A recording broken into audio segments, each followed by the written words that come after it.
I'll show up at game conventions and, you know, Comic-Con and BotCon and things like that. And I'll get somebody saying, how come you killed Optimus Prime?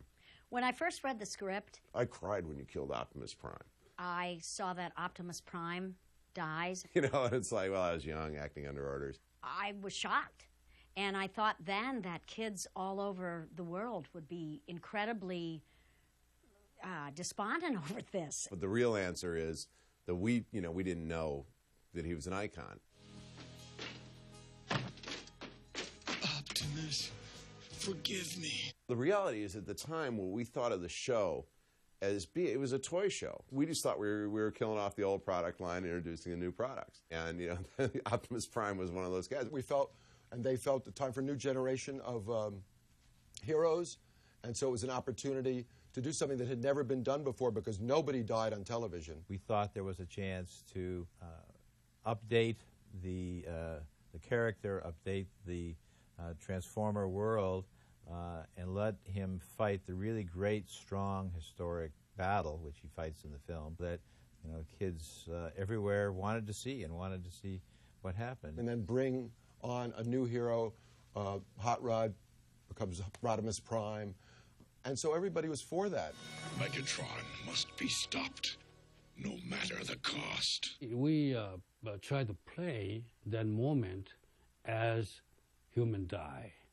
You know, it's not just robotic die. You can feel the emotions, you know. You can see humanity, you know. But then, of course, when the film came out, and there was this hue and cry from parents about, how can you kill off Optimus Prime? My kids are so upset, and all of that. Then we thought, you know, I think maybe we went too far. From my understanding, it had huge impacts. All of the children that I know and everything that loved Transformers and loved Optimus Prime were just overtaken with grief. As I am director, I'm not going to know what's the react from audience. Yeah, kids were crying in the theaters. We were hearing about people leaving the movie. We're getting a lot of nasty notes about it. And indeed, we had some kid that locked himself in his bedroom for 2 weeks. Do not grieve.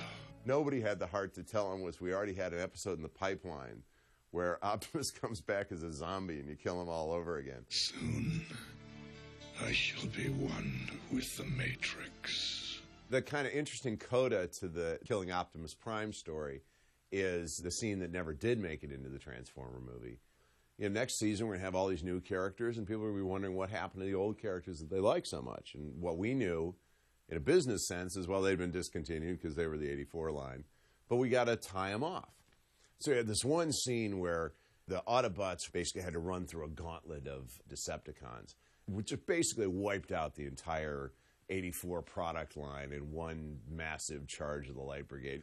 So whoever wasn't discontinued, like, stumbled to the end. And yeah, that, of course, never made it into the movie. But if we think kids are locking themselves into the room over Optimus Prime, you know, basically in that scene, they would have seen their entire toy, you know, collection wiped out.